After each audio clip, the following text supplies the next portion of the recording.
माननीय कृषि विभाग सिक्किम सरकार मन्त्री श्री एलएन नेपालज्यू,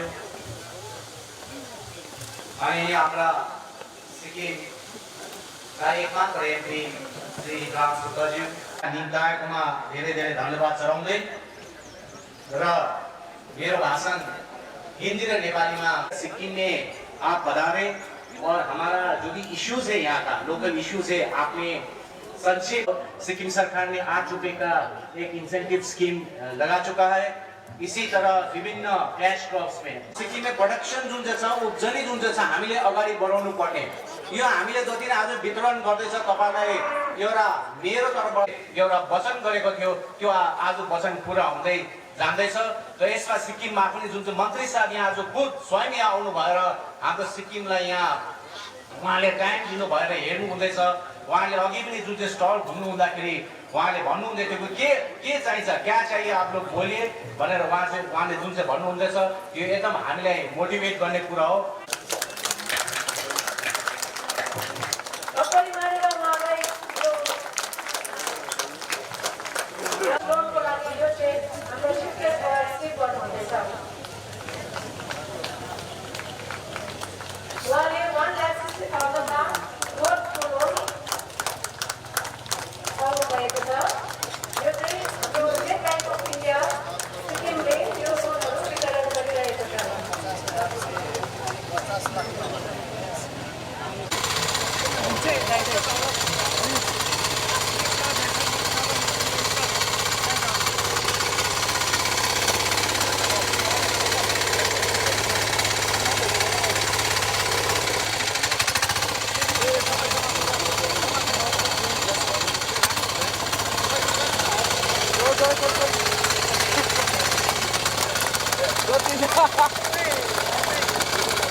सिक्किम के अंदर इस प्रदर्शनी को देखा और देखने के बाद निश्चित रूप से एक आत्मसंतुष्टि हुई कि जो सिक्किम प्रदेश किसी समय कहते थे कि या जो नॉर्थ ईस्ट के क्षेत्र हैं वहाँ पर देश की मुख्य धारा से या मुख्य जो योजना है वो नहीं पहुँचती, लेकिन आज जैसा कि स्टेट बैंक के द्वारा भारत सरकार का हमारे राज्य सरकार की जो स्कीम है उसके माध्यम से क्रेडिट गारंटी के चेक और जिस तरह से फार्म मैकेनिज्म की तरफ से जो योजना के तहत मशीनों का वितरण करके और आज ऐसा लगता है कि जिस तरह से यहाँ पर ये प्रदर्शनी लगाई गई है सभी किसान पूरे क्षेत्र के यहाँ पर आ रहे हैं और देख रहे हैं और जैसा कि यहाँ पर हमारे पशुधन भी है तो इनको देखकर एक विश्वास होता है कि वास्तव में अब हमारा प्रदेश है वो आने वाले वक्त के अंदर निश्चित रूप से अग्रणी प्रदेश होगा। और ये भी तय है कि आज जिस तरह से यहाँ पर ऑर्गेनिक की खेती के अंदर पूरा प्रदेश आज पूरे हिंदुस्तान में एक नंबर पे है कि पूरा प्रदेश जिसमें यहाँ पर ऑर्गेनिक की खेती होती है, तो मैं सोचता हूँ कि निश्चित रूप से ये एक बहुत अच्छा प्रदेश हमारा आगे बढ़ रहा है। जो योजनाएं हैं वो योजना के अंदर भी मैं कहना चाहूँगा कि आज हमारे देश के प्रधानमंत्री माननीय नरेंद्र मोदी जी की नॉर्थ ईस्ट के क्षेत्र पर पूरे इस राज्यों पर विशेष ध्यान है। और आपने देखा होगा कि एक समय ऐसा था कि हमारी कनेक्टिविटी के अभाव में यहाँ पर जो भी कोई अगर इंडस्ट्रीज भी आना चाहता था तो उसके समस्या ये आती थी कि वो यहाँ आए तो वापस अपने जो संसाधन है या जो भी वो प्रोडक्ट है वो वापस ले जाए या लाए तो कैसे, इस दृष्टि से यहाँ आने से कतराता था।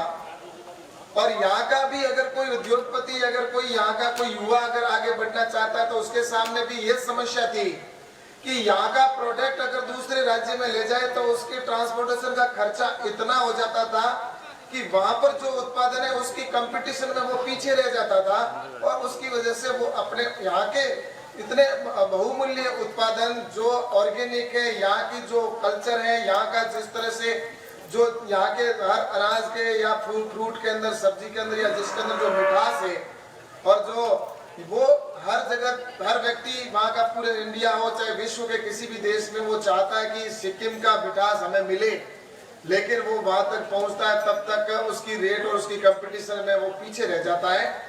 तो इसको लेकर, कनेक्टिविटी को लेकर प्रधानमंत्री जी की विशेष ध्यान है, और उन्होंने, आपने देखा होगा आज यहाँ पर युद्ध स्तर पर काम चल रहा है। आज चाहे रोड की कनेक्टिविटी हो, चाहे रेल की कनेक्टिविटी हो, चाहे एयर कनेक्टिविटी हो, हर दृष्टि से काम किए जा रहे हैं। और इसी के साथ आज देश के अंदर जब तक किसान आत्मनिर्भर नहीं होगा तब तक देश आत्मनिर्भर नहीं हो सकता। और देश के अंदर किसानों की जो आबादी है, वह आबादी आज लगभग 70% 65% हमारे किसान हैं और कृषि प्रधान हमारा देश है। लेकिन इस कृषि प्रधान देश के अंदर भी किसानों की जो स्थिति है, उस स्थिति को सुधार करने की बहुत ही आवश्यकता है। पर आपको मैं बताना चाहूंगा कि आप और हम सब जानते हैं, मैंने कल भी एक बैठक के अंदर जिक्र किया था, मेरे किसी युवा साथी ने कोई विषय कहा था तो उस समय कि किसान के लिए सबसे बड़ी बात यह कि किसान शब्द है, उस शब्द को इतने वर्षों तक इस तरह से बना दिया कि किसान का मतलब गरीब। किसान का जहां भी शब्द आता है तो किसान की नाम चेहरे जहन में जैसे ही आता है तो व्यक्ति यही सोचता है कि किसान है तो गरीब ही होगा। और इसके पीछे कारण क्या है? कारण ये रहा कि आपने देखा होगा किसी भी कहानी की अगर शुरुआत होती है किसान से संबंधित, तो उस कहानी के अंदर भी ये लिखा जाता कि एक गांव में एक गरीब किसान रहता था। कभी ये नहीं लिखा जाता कि एक गांव में एक अमीर किसान रहता था। कभी आपने ऐसी कहानी कोई पढी? खेती उत्पादन बेसी गर्दै लानु भएको छ। अन्य खेतीको क्षेत्रमा हेर्यो भने साग सब्जी, हाम्रो पेन्डेमिक जो लकडाउन भएको थियो त्यो टाइममा सिक्किमबाट हामीले सिलगढीसम्म लगेर बेच्ने हाम्रोमा कृषकहरूको क्षमता थियो। यहाँ स्टेटमा त हाम्रो सिमफेड, अन्य सेल्फ हेल्प ग्रुपदेखि लिएर सबैले ठाउँ ठाउँमा लगेर सब्जीहरूको व्यापार गर्नुहुन्थ्यो, पुर्याउनुहुन्थ्यो। तर हामीले मटर भयो, कतिवटा साग सब्जीहरू सिलगढी लगेर त्यो टाइममा बेच्ने क्षमता भएको हाम्रो कृषकहरू भइसक्नु भएको छ। अब सरकारको योजना के हो? सरकारको योजना हो हाम्रो विभाग horticulture, agriculture, animal husbandry, fisheries, हामी यो सबै क्षेत्रबाट चाहिँ तपाईहरुले राम्रो सुनेर जानुहोस्। भोलिको दिन हाम्रो आत्मनिर्भर सिक्किम बनिन्छ भनेदेखि यो माध्यमबाट बनिन्छ। यो चाहिँ तपाईको हाम्रो देश विदेशले अन्तर्राष्ट्रिय स्तरमा यसका बैठकहरू हुँदैछन् ताकि अब हाम्रो देशलाई अगाडि लाउने एउटै मात्रै सस्टेनेबल व्यवसाय भनेको, लामो समयसम्म टिक्ने व्यवसाय भनेको खेतीपाती र पशुपालन भनेर विश्वले, युएनओले पनि यसको चर्चा गर्न थालिसकेको छ। किन? तपाईलाई याद छ भयो तपाईले हाम्रो सरकार बनिएर एसेम्ब्ली फर्स्ट हुने बित्तिकै त्यही एसेम्ब्लीको दिनदेखि नै लकडाउनको घोषणा गर्नुपर्ने स्थिति आयो। सरकारको जुन जोश थियो, हामी सबैजना काम गर्ने जोश थियो, तर यो कोरोना भाइरसको कारणले गर्दाखेरि सबै कुरो बन्द भएको थियो। त्यतिन्जेलसम्म हाम्रो खेतीपातीमा मान्छेलाई त्यस्तो लगाउ थिएन, त्यतापट्टि मन फर्केको थिएन। सबैजना नानीहरू अलिकति पढ्यो सरकारी नोकरी, अलिकति पढ्यो बाहिर जाने, अलिकति पढ्यो सहर बजार पस्ने। अब आज यो कुरा प्रमाण हुँदैछ, यदि तपाईँ र मैले भोलिको दिन हाम्रो खेती र पशुपालनलाई सम्हाल्न सकेनौँ भने यो खालको बन्द भयो, सबै लक भयो। गाडी किनेको छ गाडी चल्दैन, होटल बनाएको छ होटल चल्दैन, दोकान थापेको छ दोकान चल्दैन, लोनहरू लिएर दोकान थापेको छ चल्दैन, सबै कुरो बन्द भयो। तर तपाईँ र मेरो खाने पेट कहिले पनि बन्द भएन। भुँडी बन्द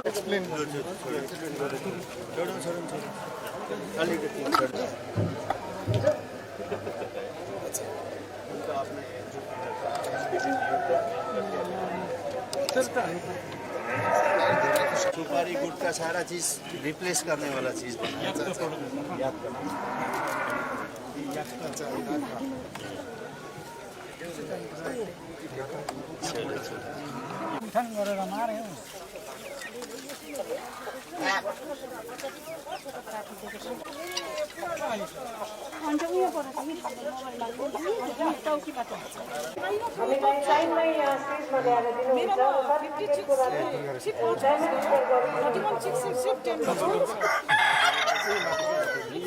अगर हम लोगों ना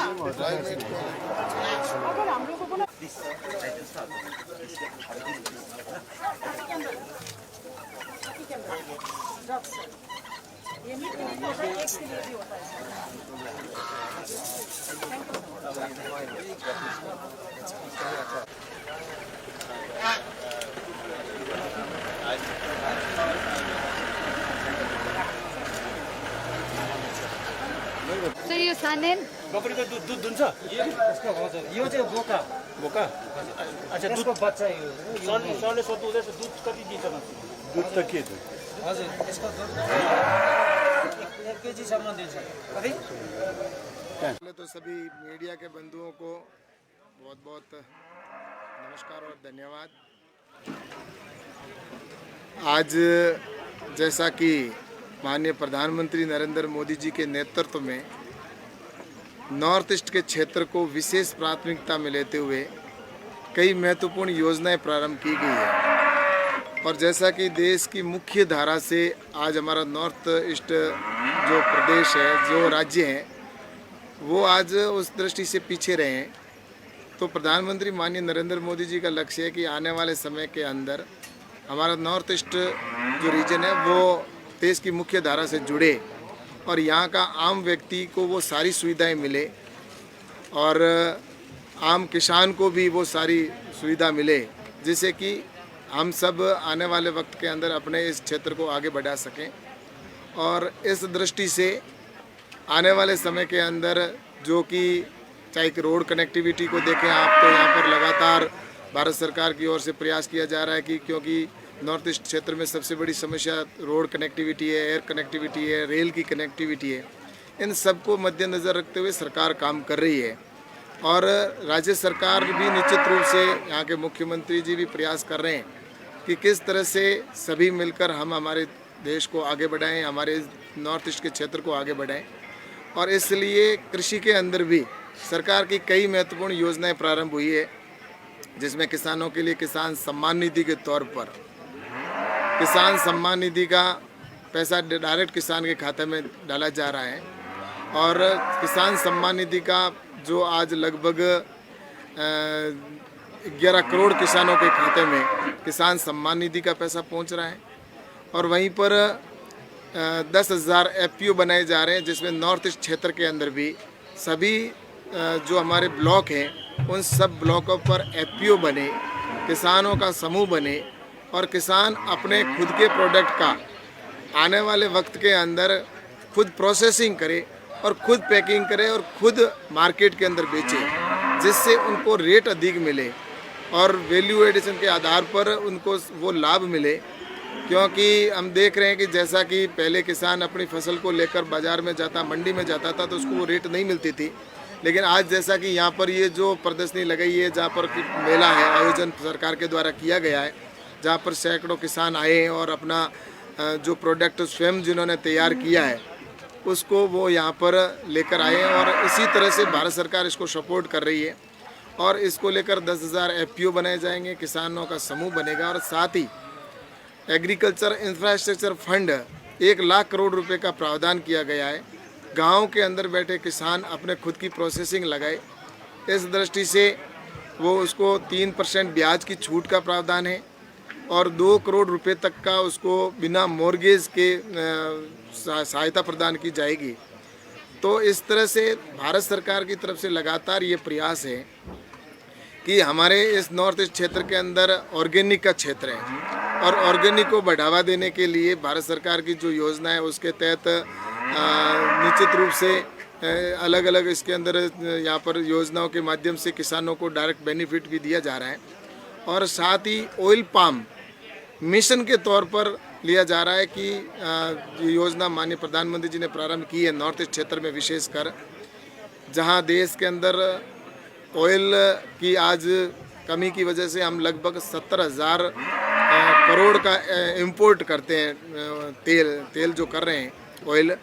तो अब ऑयल पाम मिशन के तौर पर नॉर्थ ईस्ट क्षेत्र के अंदर बहुत उम्मीद है कि आने वाले वक्त के अंदर यहाँ पर ऑयल पाम की खेती हो, और इसलिए क्योंकि जो दूसरे तेल जो होते हैं उससे यहाँ पर ऑयल पाम के अंदर 4 गुना अधिक उसी क्षेत्रफल में होती है खेती होती है, तो किसान को इसका लाभ मिलेगा। और कुल मिलाकर लक्ष्य है कि 2022 तक किसान की इनकम डबल करना है, प्रधानमंत्री जी का लक्ष्य है। तो इसलिए ये जितनी भी योजना बन रही है नॉर्थ ईस्ट क्षेत्र के अंदर, विशेषकर एफपीओ के साथ साथ यहाँ पर पॉली हाउस और ग्रीन हाउस हॉर्टिकल्चर की बहुत संभावनाओं को देखते हुए एग्रीकल्चर इंफ्रास्ट्रक्चर के साथ में जोड़ दिया गया है कि यहाँ पर वो किसान अगर अपना कोई भी प्रोसेसिंग या अगर अपने वहाँ पर उसके लिए अगर लगाना चाहता है तो भी उसके लिए भारत सरकार का सपोर्ट है। कुल मिलाकर आने वाले समय के अंदर हमारे नॉर्थ ईस्ट क्षेत्र के अंदर देश की मुख्य धारा से किसान जुड़े, आम व्यक्ति जुड़े और हमारा जो क्षेत्र है वो आगे बढ़े। प्रधानमंत्री जी माननीय नरेंद्र मोदी जी पूरी इसकी मॉनिटरिंग कर रहे हैं, और आज मुझे ये बताते हुए खुशी है कि आने वाले वक्त के अंदर हमारा जो ये नॉर्थ ईस्ट का क्षेत्र और विशेषकर जैसा कि आज सिक्किम के अंदर है, तो सिक्किम के अंदर भी लगातार सरकार की, केंद्र सरकार और राज्य सरकार के सहयोग से हम किसानों की इनकम बढ़ाने में और डबल करने में सफल होंगे, और इस दृष्टि से भारत सरकार काम कर रही है। क्या पैसा है जो यहाँ पर सिक्किम के किसानों को डायरेक्ट किसान के खाते में दिया ही जा रहा है, और इसके साथ ही ऑर्गेनिक, ये एक पूरा स्टेट है, तो ऑर्गेनिक की जो हमारी राज्य सरकार की और केंद्र सरकार की जो स्कीम है जिसका किसान बेनिफिट उठा ही रहे हैं, और साथ ही एफपीओ बनाए जा रहे हैं, और उस एफपीओ जो बनेंगे, एफपीओ में किसान को, उस एफपीओ को लगभग 33 लाख रुपए का सपोर्ट दिया जाएगा। 18 लाख रुपए सीधा डायरेक्ट सपोर्ट होगा और 15 लाख रुपए का उसके अंदर एफपीओ के अंदर उसको इक्विटी ग्रांट के जो पैसे वो उसको दिए जाएंगे, और उसकी प्रोसेसिंग यूनिट से लेकर और सारी मॉनिटरिंग के लिए सीबीबीओ का भी गठन किया गया है यहाँ पर। तो वो सीबीबीओ मिलकर आने वाले वक्त के अंदर निश्चित रूप से एफपीओ बने, इस दृष्टि से सभी ब्लॉकों के ऊपर तय किया है। तो ये नॉर्थ ईस्ट क्षेत्र के लिए एक क्रांतिकारी बदलाव आएगा और परिवर्तन आएगा। और बाकी ऑयल पाम के लिए भी जैसा कि यहाँ के कृषि मंत्री जी ने भी कहा कि इस क्षेत्र के अंदर ऑयल पाम की बहुत गुंजाइश है, तो निश्चित रूप से आने वाले वक्त के अंदर यहाँ पर ऑयल पाम मिशन के अंदर भी सिक्किम को जोड़ा जाएगा। और निश्चित रूप से मैं सोचता हूँ कि आने वाले वक्त के अंदर यहाँ नॉर्थ ईस्ट के क्षेत्र एग्रीकल्चर के जो हॉर्टिकल्चर है, फ्लोरिकल्चर है, या जो भी उनको आवश्यकता है, उसके लिए भी जो भी फंड की आवश्यकता होगी, तो एग्रीकल्चर इंफ्रास्ट्रक्चर फंड के माध्यम से कोई भी किसान अपना अगर ऑनलाइन प्रोसेसिंग के लिए भी अगर प्रोजेक्ट सबमिट करेगा, तो प्राथमिकता में रखते हुए नॉर्थ ईस्ट क्षेत्र के किसानों को और युवा हमारे एंटरप्रेन्योर हैं उन सबको लिए निश्चित रूप से ऐसी योजना बनाई गई है जिससे यहाँ के किसानों को अवश्य लाभ होगा। कक्षा 10वीं और 12वीं के बच्चों के लिए है सुनहरा मौका। 10वीं के बच्चों के लिए है पैरामेडिकल कोर्स और 12वीं के लिए है मेडिकल कोर्स। किफायती फीस और बैंक की सुविधा के साथ विभिन्न डिग्री डिप्लोमा है उपलब्ध। सभी स्ट्रीम के बच्चों के लिए खुली है AICTE, KNC, INC, PCI द्वारा अनुमोदित भारत सरकार और राज्य संकाय बेंगलोर विश्वविद्यालय के तहत PCI नई दिल्ली ISO 9001-2008 से प्रमाणित। अदन paramedical and nursing college. Contact number 8016235569, Champasari, Siliguri. Load shedding और पावर फ्लक्चुएशन से परेशान? इन्वर्टर और स्टेबलाइजर लगाओ, परेशानी से निजात पाओ। अगर एनवायरनमेंट का रखना है ख्याल तो सोलर एनर्जी का करो इस्तेमाल। जी हाँ, UPS, इन्वर्टर, बैटरी, स्टेबलाइजर और सोलर एनर्जी के लिए विजिट करें सुमित इम्पैक्स, पानी टंकी मोड़, सेवक road, Siliguri. Uninterruptible power supply का टोटल समाधान, मार्केट से कम मिलेंगे दाम। Contact us 9434062106।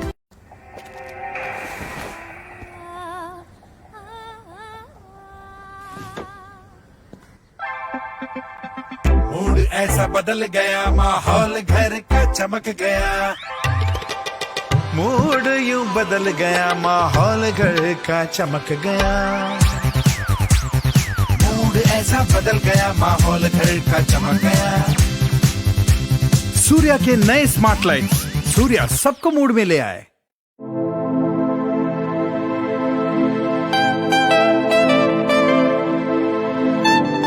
This is the membrane door made with a block board, 2000 rupees for a general door size per piece. This is a WPC flooring. We have the laminated wooden flooring, AC4 grade, AC5 grade available with us. The PVC flooring, this is 1 day work for 1 room. These are the wooden laminate flooring. Starting range is 65 rupees per square foot. 7 Concept Pranami Mandir Road 9434040400. खुट्टा सुनिनु भएको छ। मलाई चाहिँ cold कफहरू थियो र मलाई यहाँको दबाईले suit गरेको एकदमै जाती हुँदैछ। तपाईको थाइरोइड कस्तो भयो? एकदमै राम्रो भयो। मेरो चाहिँ यो ब्याक पेन हुन्थ्यो पुरा, साइड पेन हुन्थ्यो कि यो ब्याकमा निकै सन्चो थियो। अहिले चाहिँ धेरै सन्चो छ। खुट्टा घुँडाहरू, खुट्टा दुख्ने, हातहरू दुख्ने त्यो चाहिँ धेरै कम्ती भयो। तपाईलाई ब्याक पेनहरू सन्चो भयो अहिले? गुरुवैद्य डाक्टर केन्सिया gall stone, kidney stone, UTI, osteoarthritis, gout, rheumatoid arthritis, sciatica, heart, liver piles, gastritis, gyno problems, prostate problems अनि अन्य रोगहरूको प्राकृतिक इलाज गराइन्छ। हाम्रो ठेगाना छ centre point building, first floor, HD Lama road, opposite to grand plaza shopping complex, Janata lodge, Darjeeling. सम्पर्क नम्बर छ 9641995791 अनि 7001155412।